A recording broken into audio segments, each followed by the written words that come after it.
Hi, today I'm outside in a field with some snow, some trees, and for this activity what you will need is a stick. It does not need to look perfect.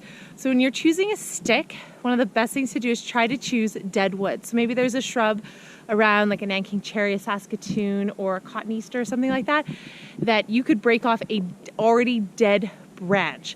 Sometimes you might also be able to find a branch that's already not even attached to the bush. If you don't have a branch, you could use a broomstick or something from inside. It's no big deal if you don't have a branch. So the branch doesn't have to be perfect. As you can see, mine, is all wonky and different shapes. And that what I did do is I broke off most of the little pieces so that I can use it as a drawing tool, which is what I'm going to do. All right.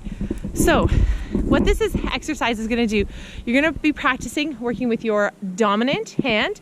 So your dominant hand is generally the hand that you would write with. So a lot of people, it's right-handed, so they'll write with their right hand, whereas a lot of the population also writes with their left hand. So you're gonna start with your dominant hand, and then you're gonna switch to your non-dominant hand. So one of the reasons we're using both is it's really great for your brain. It's also great for almost every sport that you might play one day, every activity, to be able to do stuff with both your right hand and your left hand. To be able to use both could be amazing.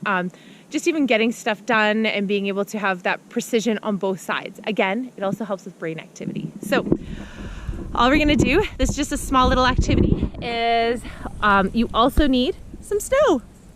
I actually have some untouched snow out in a field, but if you have some kind of like this stuff over here that's been like touched by either animals or humans, that's totally all right. So using your dominant hand, you're going to simply draw a picture. If you have an activity, if you have another person to do it with you, what you can do is you can make sort of a sensory pathway like the one we have in school. So one idea is we're gonna start over here and we're gonna do circles. Okay, so again, this is practice, this is whole body drawing. And these circles we are going to use as jumping spots, okay? So you're gonna have to jump from the circles. And then I'm gonna maybe make, this is where your creativity comes in, a square. So you have to do like a single foot and then a big one. And then I know it's hard on the snow, but we're gonna make a curvy line. Okay, and then when you think you're about halfway done, you're gonna switch hands. So now I'm gonna be drawing with my left hand, my non-dominant hand, just to get that practice. Okay, and I'm gonna do some X's with this one, and when I give the activity, when I do this, the X's will be that you touch with your hand and then you jump on them or something like that. So different activities, okay? So again, we're drawing with both hands, our dominant and our non-dominant, and we're making ourselves a sensory pathway. And I'm gonna do a zigzag line. Whoa, and see, sometimes your precision might be a little tricky when you're not with your dominant hand. And that's just gonna be a line that I can follow, and that. Another thing you could do is you could go and start by writing out the ABCs. See, this is my not dominant hand, so it's not always the prettiest, but you know what? That's okay, right? Because I'm practicing using both hands.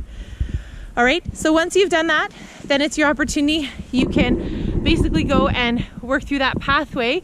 Again, because it's snow, it's going to somewhat be disappeared or be a lot different once you go through it. So you could have some activities where you jump, jump, jump, jump, 2 feet jumps, and then you follow the line. Have ones where you have to put your hands in your foot, maybe do a push-up or things like that. It's also lots of fun if you do have a sibling or a parent. So one of you makes a pathway and then the other one does it, and then the other one makes a pathway and then they do it. All right, so I hope you get lots of times outside.